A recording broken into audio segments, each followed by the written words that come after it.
Bismillahirrahmanirrahim. Assalamualaikum warahmatullahi wabarakatuh. Alhamdulillah wa syukurillah wa la hawla wa la quwwata illa billah. Salatu wassalamu ala Rasulillah wa ala alihi wa sahbihi wa man wala. Amma ba'd. Yang kami hormati Gubernur Sulawesi, Bapak-bapak Forum Koordinasi Pimpinan Daerah, Ketua Senat, Sekretaris Senat, seluruh anggota Senat, dan para guru besar di lingkungan Uin Dato' Karma Palu, yang terhormat narasumber orasi ilmiah Profesor Dr. Aceng Hasan IPB. Beliau ini Sekretaris Lembaga Akreditasi Nasional atau LAMDIK. Selamat datang Pak di kampus Seribu Mimpi.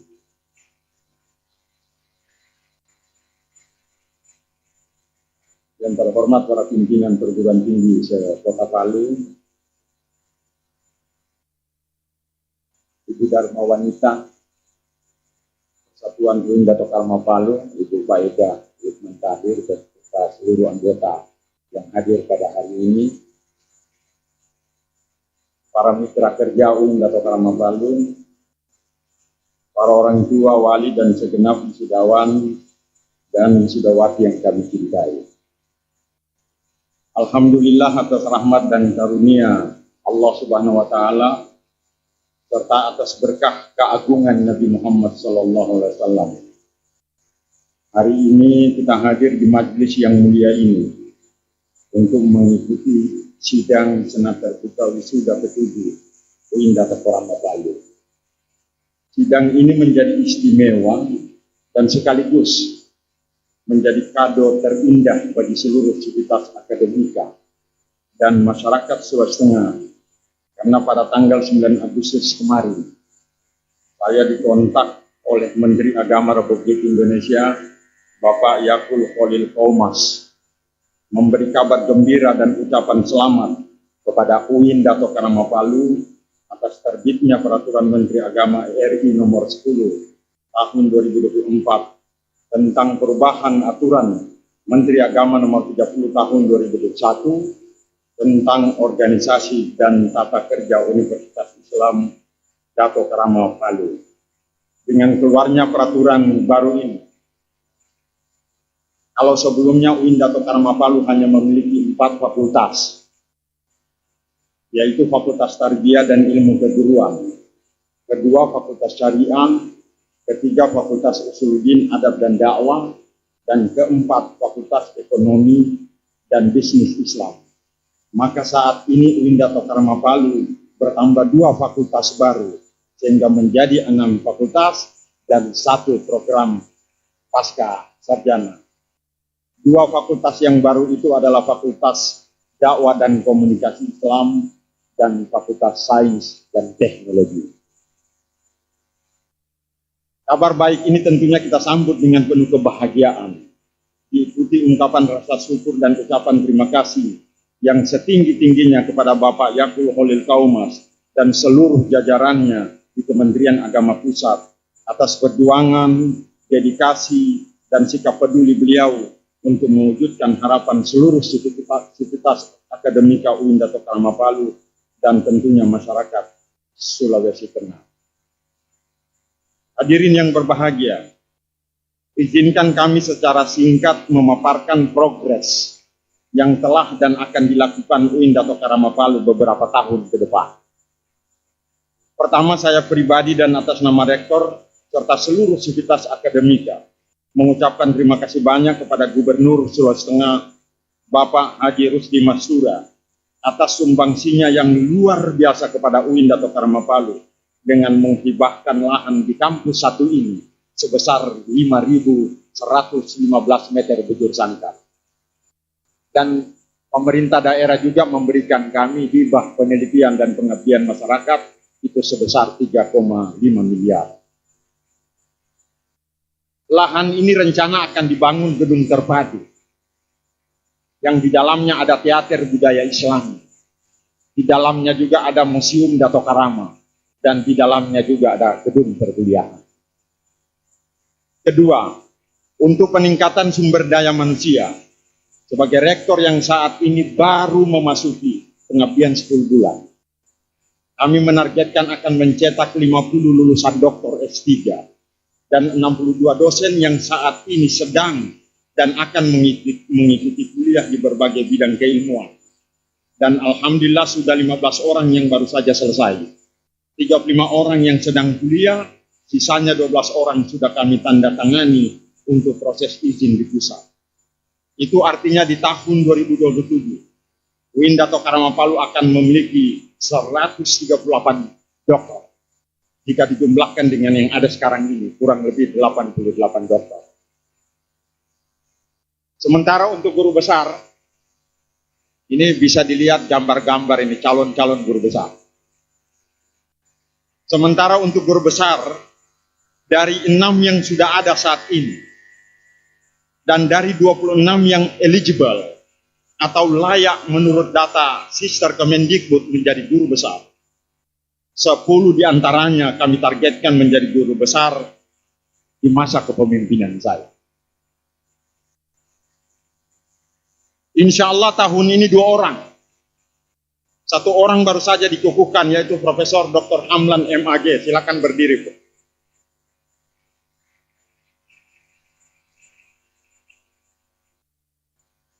Dan 1 orang lagi tinggal menunggu SK penetapan, insya Allah, Ibu Dr. Fatimah Saguni. Silakan berdiri, Bu. Bu Dr. Fatimah Saguni ini insya Allah beberapa bulan ke depan beliau akan dikukuhkan sebagai guru besar psikologi di UIN Dato Karama Palu. Sebagai informasi tambahan, saat ini UIN Dato Karama mendapatkan formasi aparatur sipil negara sebanyak 99 orang. Di antaranya 36 orang formasi calon pegawai negeri sipil dan 63 orang formasi pegawai pemerintah dengan perjanjian kerja atau P3K, baik dosen maupun tenaga pendidikan. Ketiga, untuk peningkatan mutu akreditasi perguruan tinggi, ada 10 prodi yang ada 12 prodi yang kami targetkan untuk bisa menjadi unggul. Sudah kurang lebih 58 tahun UIN Dato Karama Palu belum pernah ada unggul. Kita akan menargetkan nanti 12 yang unggul ini. Insya Allah bulan September kita akan submit. Artinya kalau 12 ini unggul, berapa banyak anak-anak yatim dan orang-orang miskin yang bisa kita biayai di kampus yang kita banggakan ini. Karena itu kita akan berjuang. Kita akan berjuang untuk pecah telur dari kampus yang kurang lebih 58 tahun ini belum pernah unggul. Kita akan usahakan 12 itu akan unggul. Kalau 10 prodi ini setelah dianalisis oleh Ketua Lembaga Penjaminan Mutu, ada beliau bisa berdiri Pak Sofyan Bahmid, ya, ini tulang punggung akreditasi kita akan unggul nanti. Dan tim percepatan akreditasi UIN Dato Karama Palu sudah terpenuhi syarat perlunya. Sudah terpenuhi syarat perlunya. Ini tidak bisa diotak-atik ini. Tidak bisa direkayasa. Artinya ketika kita menargetkan untuk 12 unggul itu sangat rasional dan masuk akal. Maka insya Allah di akhir bulan September ini akan disubmit ke Lembaga Akreditasi Mandiri Kependidikan. Akan disubmit ke Pak Prof. Aceng ini. Kita doakan beliau insya Allah sehat selalu, diberkahi oleh Allah Subhanahu wa Ta'ala. Dan Badan Akreditasi Nasional Perguruan Tinggi atau BANPT. Jika target ini tercapai, saya ulangi lagi, jika target ini tercapai ada 12, sebenarnya 7 saja yang unggul, maka insya Allah kita akan mengusulkan kembali untuk akreditasi perguruan tinggi agar UIN Dato Karama Palu itu menjadi unggul juga. Dengan unggul ini juga insya Allah nanti akan lebih memudahkan para alumni-alumni untuk mendapatkan pekerjaan di luar. Ini data-datanya ada semuanya, ini apa yang akan ada 10 yang unggul atau tidak. Itu ada di FTIK, itu ada PBA, ada MPI, ada Tadris Bahasa Inggris, ada PPG. Lalu di FASA juga ada yang namanya perbandingan madhab, ada HKI atau hukum keluarga Islam. Di FUAD itu ada akidah filsafat, ada ilmu Al-Quran tafsir, dan ada komunikasi penyiaran Islam. Ini 10 yang oleh Lamdik itu dengan tim percepat oleh LPM dengan tim percepatan menyatakan kepada saya, Pak Rektor, masih ada 2 lagi yang bisa untuk unggul. Jadi ini data-data semuanya dianalisis dengan baik. Kemudian keempat, terkait hubungan kerjasama. Sudah sangat banyak kami menandatangani kerjasama universitas, baik di dalam maupun di luar negeri. Salah satu implementasinya, insya Allah di awal bulan September ini akan dilakukan kuliah kerja nyata KKN atau praktik pengalaman lapangan PPL, dan ada juga konferensi internasional di Thailand. Itu bekerja sama dengan 2 universitas, Platoni University dan Princess of Naradivas University. Awal September ini anak-anak saya mahasiswa dengan beberapa dosen pembimbingnya, insya Allah di minggu pertama di bulan September itu akan berangkat ke Thailand. Saat ini kami sudah memberikan beasiswa kepada anak-anak Thailand sebanyak 6 orang untuk kuliah di UIN Dato Karma Palu. Jadi kita sudah ada 14 anak Thailand di sini, Pak, mahasiswa internasional. Lalu hal yang sama juga kami berikan beasiswa kepada anak-anak Palestina sebanyak 4 orang.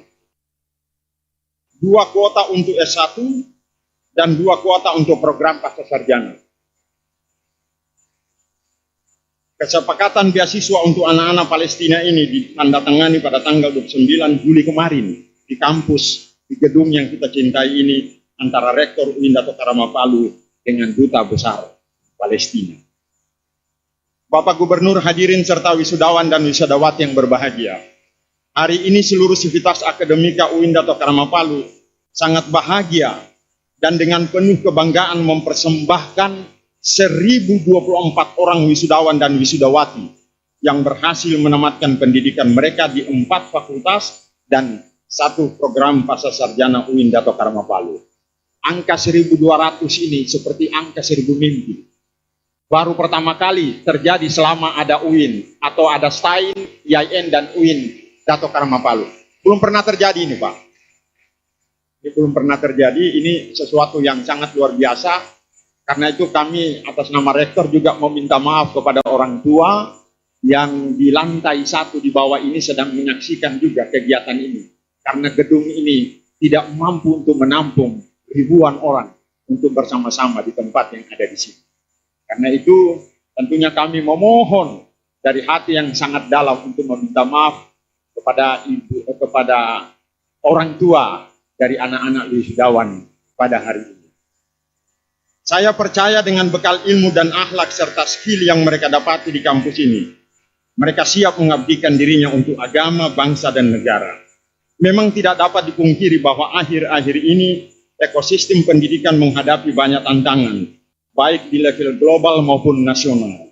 Salah satunya akibat dari transformasi digital.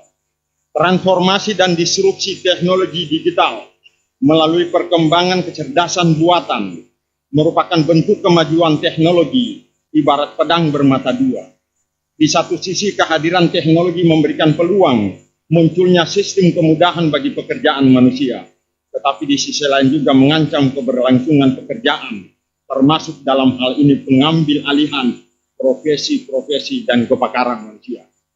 Kita bisa lihat ini di slide ini. Selama ini kita mengenal yang namanya printer itu hanya mencetak kertas. Sekarang ini sudah ada yang disebut dengan printer 3 dimensi. Anda bisa lihat modelnya rumah yang ada, gambar rumah yang ada ini cuma dibangun 1 hari. Kalau selama ini rumah itu dibangun itu bisa memakan waktu 6 bulan sampai 1 tahun, dengan 3 dimensi ini, printer yang ada hanya dibangun 1 hari. Artinya berapa banyak mereka pekerja-pekerja yang akan tersingkirkan itu dengan teknologi yang ada. Nah, karena itu peran dari UIN Dato' Karamapalu sangat penting sekali untuk mengisi ruang-ruang kehidupan ini sehingga tidak akan shock culture, tidak akan terkejut dengan peradaban baru kemanusiaan ini. Yang insya Allah pasti UIN Dato' Karamapalu itu akan mampu menangkap fenomena-fenomena dan sekaligus memberikan solusi terhadap kemajuan printer 3 dimensi ini. Nah, itulah sebabnya hadirin yang kami muliakan, menghadapi berbagai tantangan yang saat ini sangat kompleks dan sulit diprediksi. Sebagai rektor sebelum melepas para wisudawan dan wisudawati, melangkahkan kaki, meninggalkan kampus untuk kembali kepada keluarga dan masyarakat di daerah masing-masing. Saya kira ada beberapa pesan yang ingin saya titip, yang insya Allah nanti akan menjadi bekal bagi para wisudawan dan wisudawati pada hari ini. Yang pertama perlu dicamkan bagi anak-anakku sekalian. Kesuksesan setiap orang bukan diukur dari rendah tingginya nilai kelulusan, kesarjanaannya. Tetapi kesuksesan seseorang itu dilihat pada kejujuran pribadi. Saya ingin sedikit satu cerita ingin sampaikan kepada anak-anakku sekalian. Ada seorang pengusaha kaya raya yang dia sudah berada di penghujung hidupnya, sudah uzur. Lalu kemudian dia berpikir karena dia tidak punya anak, dia berpikir siapa yang nanti akan menggantikan posisi perusahaan ini.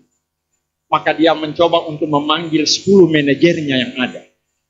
Lalu kemudian menyampaikan kepada mereka bahwa saya hari ini sengaja mengumpul Anda semuanya, 10 general manager, untuk kemudian mencari pemimpin baru menggantikan diri saya. Saya mencoba untuk istirahat memimpin perusahaan ini untuk mempersiapkan kehidupan saya di akhirat. Karena itu dari Anda yang 10 ini, salah satu di antara mereka itu akan ada yang menjadi pemimpin atau CEO perusahaan itu. Maka ambillah kacang, benih kacang ini, aku berikan ke 10 kalian. Itu untuk dirawat dengan baik dan dengan penuh cinta. Nanti beberapa saat kemudian saya akan panggil, lalu kemudian saya akan melihat seberapa jauh hasil dari proses pemeliharaan dari benih kacang tersebut. Singkat cerita, anak-anakku sekalian, dari 10 ini mulai merawat benih kacang itu dengan baik, tumbuh bagaimana dia bisa bisa menghasilkan sesuatu. Mereka diminta untuk ditanam di pot. Lalu setelah waktu yang ditentukan itu tiba, semua bergembira karena bibit tanaman itu tumbuh dengan begitu baik. Hanya ada 1 orang yang tidak bisa tumbuh bibit tanaman kacang. Dia merasa malu, dia merasa bersedih, karena ketika bertemu ke 10 orang ini cuma dia saja yang tidak tumbuh dengan baik. Bahkan di dalam potnya itu hanya ada tanah. Lalu kemudian sang CEO itu, pemimpin perusahaan, meminta mereka untuk menceritakan apa yang mereka lakukan. Nah, bagi yang tidak tumbuh tanamannya itu, tadinya dia berpikir bagaimana terjadi pertentangan batin di dalam dirinya. Antara dia ingin mengganti bibit tanaman itu dengan tanaman yang baru, atau dia harus menjalani apa adanya.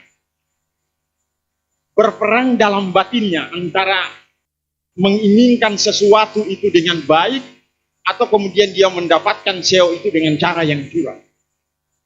Hatinya ternyata dimenangkan oleh dirinya. Dia harus menerima kenyataan pahit bahwa tanamannya tidak bisa tumbuh. Lalu kemudian diminta ke 10 orang itu berbicara bagaimana kiat-kiat mereka, strategi mereka, cara mereka untuk kemudian menumbuhkan yang namanya benih kacang tersebut. hingga sampai kepada orang yang gagal. Dengan penuh rasa tidak nyaman pada dirinya, dia meminta maaf. Dia menyatakan dia sudah berusaha untuk menanam dengan sebaiknya, dengan penuh rasa cinta, dengan penuh rasa kedamaian di dalam dirinya, tapi ternyata tanaman ini tidak bisa tumbuh. Maka setelah akhir dari pembicaraan, dari pemaparan karyawan ini, lalu kemudian CEO dari perusahaan menyatakan, mari kita berikan ucapan dan selamat kepada salah satu karyawan ini, bahwa dialah yang nanti akan menggantikan saya sebagai pimpinan perusahaan ini. Ribut, orang semua kaget. Ini bagaimana mungkin ini orang yang hasilnya tidak betul, tanamannya juga tidak tumbuh, kemudian kenapa dia diangkat menjadi CEO? Perasaan ini dirasakan oleh pimpinan, lalu dia menyatakan begini. Dari 10 kalian ini dari segi kompetensi sama. Dari kinerja kerja kalian juga itu semuanya sama. Ada satu hal yang membedakan Anda semuanya 9 ini dengan pemuda yang satu ini. Bahwa dia ternyata punya skill kejujuran. Dia punya kepribadian kejujuran. Anda tahu nggak, benih yang aku serahkan kepada kalian itu tidak akan mungkin tumbuh. Karena aku sudah masak dengan air panas. Sehingga apapun cara yang kalian lakukan itu tidak akan mungkin tumbuh. Anda 9 orang ini tidak akan mungkin menjadi pimpinan. Anda betul Anda punya kompetensi keilmuan yang bagus. Betul Anda bisa bekerja sama dengan orang. Tetapi kepribadian Anda tidak jujur. Nah, anak-anakku sekalian, salah satu modal besar yang ditawarkan oleh UIN Dato Karama Palu hari ini dan kemudian seterusnya itu, kita akan mendesain kurikulum. Kita akan membongkar kurikulum itu, ada 3 yang kita akan tanamkan. Pertama dalam kurikulum itu pada afeksi. Jadi taksonomi belum kita rubah. Kita tidak pengetahuan, kita tidak memulai dari yang namanya akal, tetapi dari jiwa atau dari hati. Ada 3 karakter yang harus kita bentuk. Yang pertama adalah karakter kejujuran. Yang kedua adalah karakter empati. Dan yang ketiga adalah karakter pantang menyerah. Itulah sebabnya salah satunya pada hari ini, inilah yang mungkin bekal yang Anda bawa. Bahwa bukan karena keilmuan yang Anda dapat. Bukan juga semata-mata karena Anda cum laude atau memiliki keilmuan, kesarjanaan atau nilai yang lebih tinggi. Bukan. Masyarakat akan menilai itu dari kepribadian Anda, jujur atau tidak.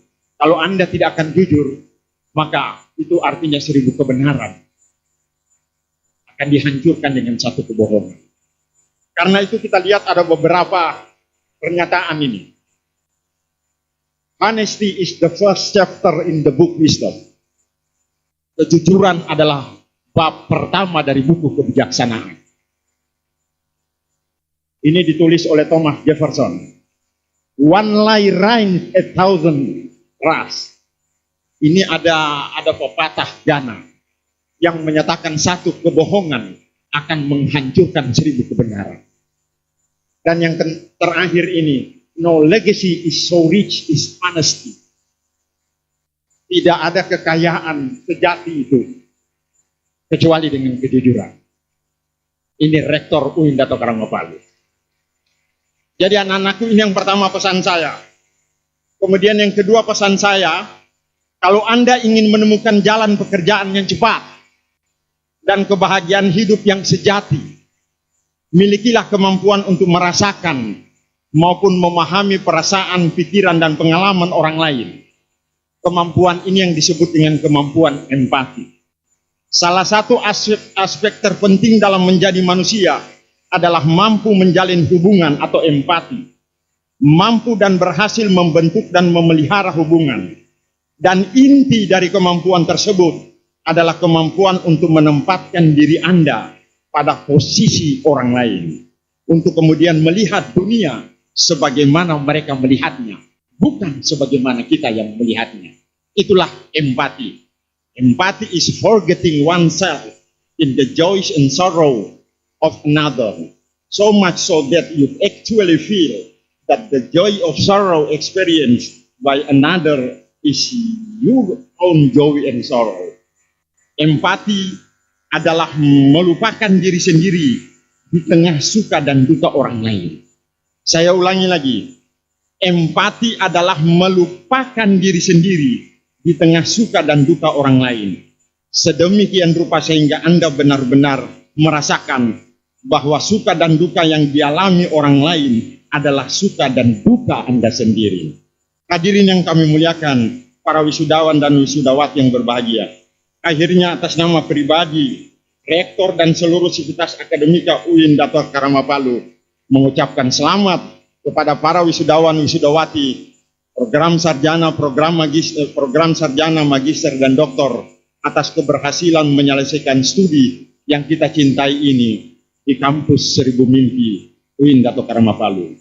Kepada para orang tua asuh penyedia beasiswa dan keluarga wisudawan serta semua yang berpartisipasi atas keberhasilan mewujudkan mimpi yang luar biasa ini. Saya berterima kasih banyak dan turut bersyukur. Berbahagia dan tentunya diiringi doa. Semoga Allah membalas berlipat ganda segala kebaikannya. Kepada seluruh anak-anakku, baktikan ilmu yang telah dititipkan Tuhan kepada kalian. Kepada kalian semua, untuk kemudian dapat memberikan kemaslahatan pada lingkungan keluarga, masyarakat, bangsa, dan negara. Khairun nas anfa'uhum linnas, wallahu musta'an, wallahu muwaffiq ila aqwamit thariq. Wassalamualaikum warahmatullahi wabarakatuh.